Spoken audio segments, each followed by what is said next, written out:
Hezbollah को भी भारी नुकसान पहुंचाया गया है, क्योंकि हिजबुल्लाह ने नसरुल्लाह के मारे जाने के बाद भी ड्रोन अटैक किए, और इसमें से एक ड्रोन अटैक ऐसा रहा जिसने इजराइल की सिक्योरिटी, इजराइल की state of the art Mossad की इंटेलिजेंस के परखच्चे उड़ा दिए। उस ड्रोन ने सीधे नेतन्याहू के घर पर हमला किया था, और ये कहीं एक तरीके से शर्मिंदगी की वजह भी इजराइल के लिए बन गया था। लिहाजा लेबनान में हिजबुल्लाह के ठिकानों पर हमले हो रहे हैं। अगली बड़ी खबर, लेबनान की तरफ से भी इजराइल पर हमले जारी हैं। सेंट्रल इजराइल की तरफ रॉकेट दागने का दावा किया गया है। आईएफ ने हिजबुल्लाह के ठिकानों पर इजरायली एयरफोर्स ने एयर स्ट्राइक भी की है। तो ये लड़ाई अब गाजा से चलकर लेबनान तक पहुंच गई है। बड़ा एरिया अब इस लड़ाई में आ गया है। लेबनान युद्ध विराम पर इजराइल ने कुछ शर्तें भी अब रख दी हैं, वो भी बता देते हैं। इजरायली सीमा के करीब हिजबुल्लाह के लड़ाकों के आत्मसमर्पण की शर्त इजराइल ने रखी है। हिजबुल्लाह के सभी ठिकाने लितानी नदी से पीछे चले जाएं। लातिनी नदी या लितानी नदी जो भी हम कह सकते हैं, उससे पीछे चले जाने का मतलब इजराइल अपने उत्तरी एरिया को सिक्योर कर लेगा। इजराइल लेबनान के बीच 7 किलोमीटर का डीमिलिटराइज जोन बनाया जाएगा। शर्त नंबर 4, यूएन प्रस्ताव 1701 के तहत हिजबुल्लाह का निरस्त्रीकरण किया जाएगा।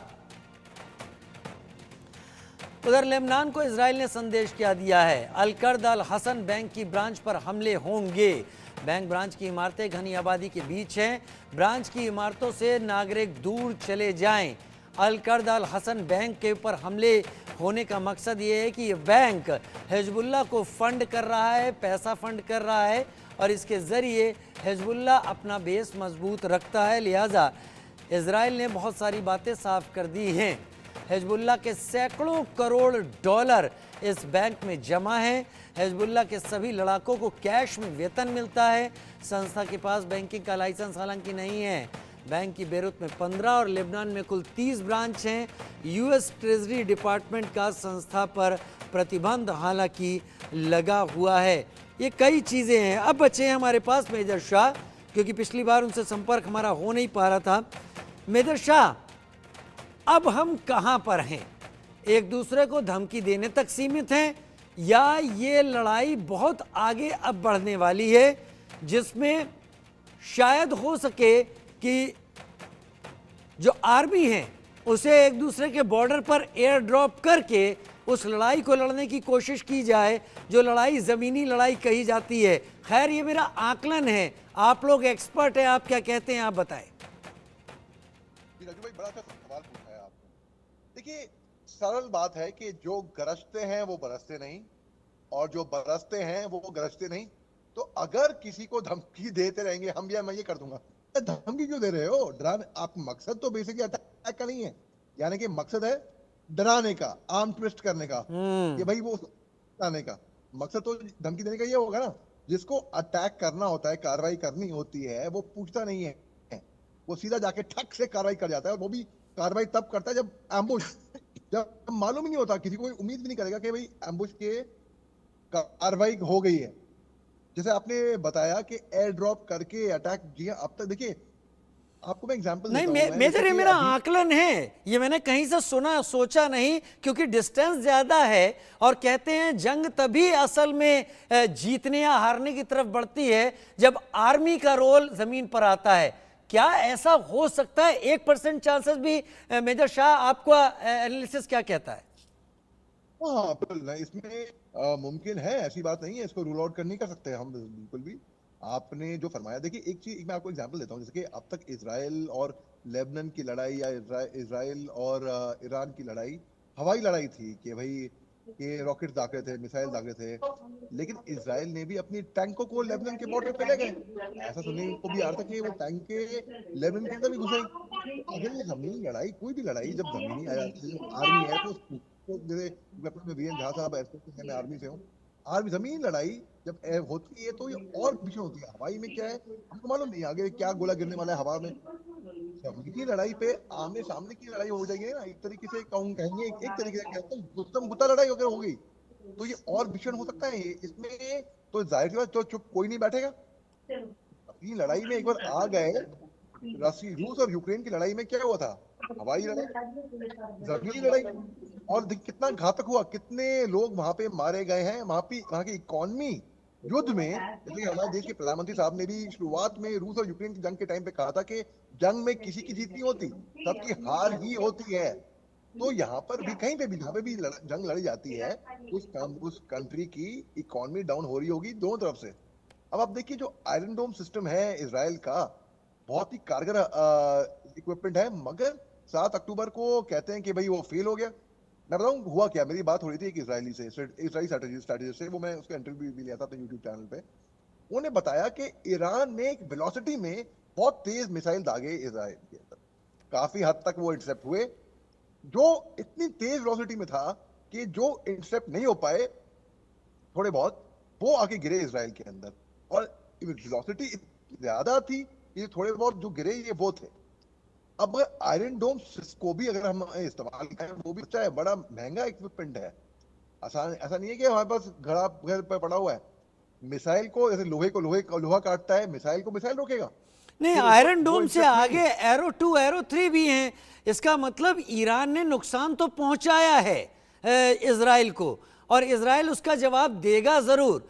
अब मेरे को ये बताइए, वो जवाब जमीनी होने के चांसेस, क्योंकि आप आर्मी से हैं, कितना लगता है ये इजराइल के जरिए मिसाइलों का अटैक होगा, या फिर वही सरप्राइज अटैक जो हमने पिछले इस्माइल हानिया के असैसिनेशन में देखा था, जहां पर इस्माइल हानिया को असैसिनेट कर दिया गया था?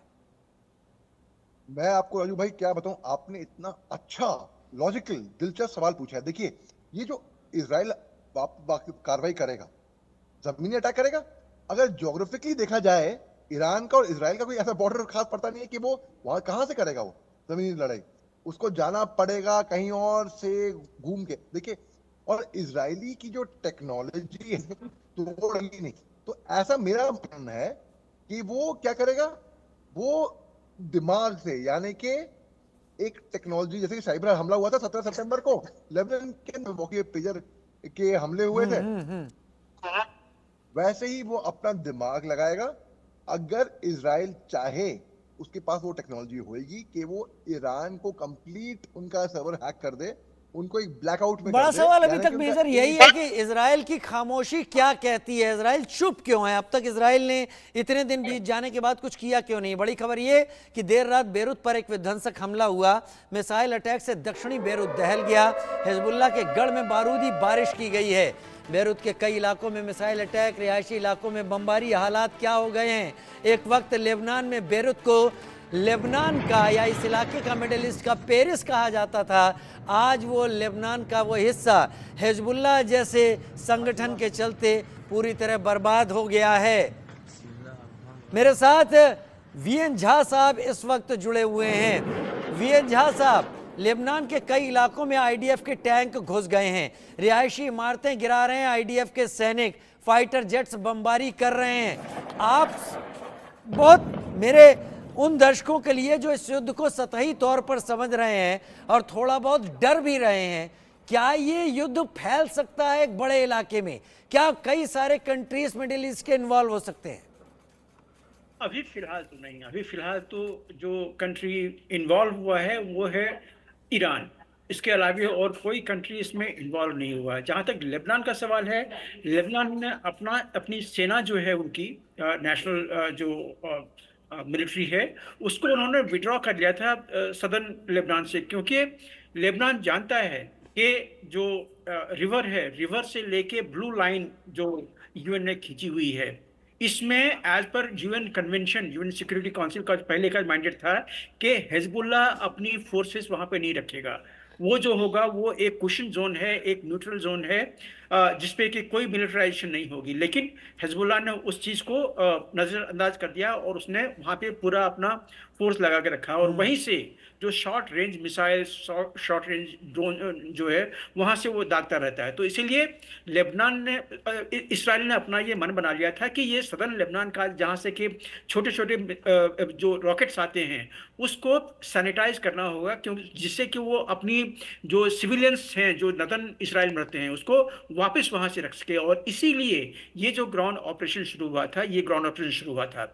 इस ग्राउंड ऑपरेशन का जो ऑब्जेक्टिव था, बस सिर्फ वो जो नदी थी, वो नदी तक लातिनी उनको जाना नदी है, तक। जिससे कि ये एरिया उनका सैनिटाइज हो जाए। ठीक है, लातिनी बाकी थोड़ा नदी सा तक। हाँ, थोड़ा सा और, ये जो आप सुन रहे हैं कि मिसाइल अटैक हो रहा है सेंट्रल लेबनान में, सेंट्रल बेरूत में और बाकी जगह में, तो ये जो बैंक्स हैं जो कि फाइनेंस करते हैं हिजबुल्लाह को, या जहां जहां पे हिजबुल्लाह के आर्म्स डिपो हैं जो उन्होंने अंडरग्राउंड छुपा रखे हैं, ये टारगेटेड अटैक्स जो है उन जगहों पे हो रहा है उसकी शक्ति को नष्ट करने के लिए।